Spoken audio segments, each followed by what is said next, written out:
బుల్లితెరపైనే కాదు, వెండితెరపై కూడా తనకంటూ ఓ గుర్తింపు తెచ్చుకున్నారు నటి, యాంకర్ అనసూయ. తెలుగు వాళ్లకు ఎంతో సుపరిచితమైన అనసూయ భరద్వాజ్ తాజాగా భర్త, పిల్లలతో కలిసి కొత్త ఇంట్లోకి గృహప్రవేశం చేశారు. ప్రస్తుతం ఈ గృహప్రవేశానికి చెందిన కొన్ని ఫోటోలను షేర్ చేస్తూ తన కొత్త ఇంటికి శ్రీరామ సంజీవని అనే పేరు పెట్టానంటూ ఇన్స్టాలో ఎమోషనల్ పోస్ట్ పెట్టారు అనసూయ.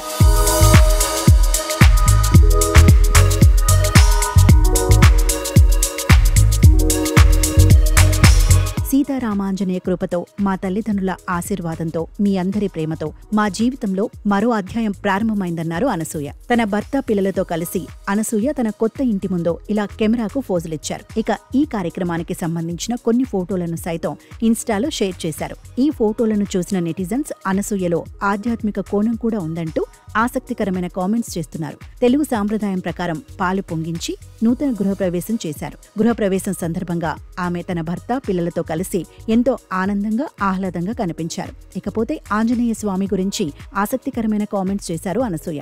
గురువు గారు ఇంటికి శ్రీరామ సంజీవునని పేరు పెట్టమని అనగానే నేను, మా ఆయన చాలా బాగుందని సంతోషించామన్నారు. ఆ తర్వాత హోమం చేయడానికి వెళ్లిన క్రమంలో ఒక 20 నిమిషాల తర్వాత మా గురువు గారు వచ్చి ఫోన్లో ఆంజనేయ స్వామి వచ్చారని చూపించారని, దాంతో తానెంతో భావోద్వేగానికి గురయ్యానని చెప్పుకొచ్చారు.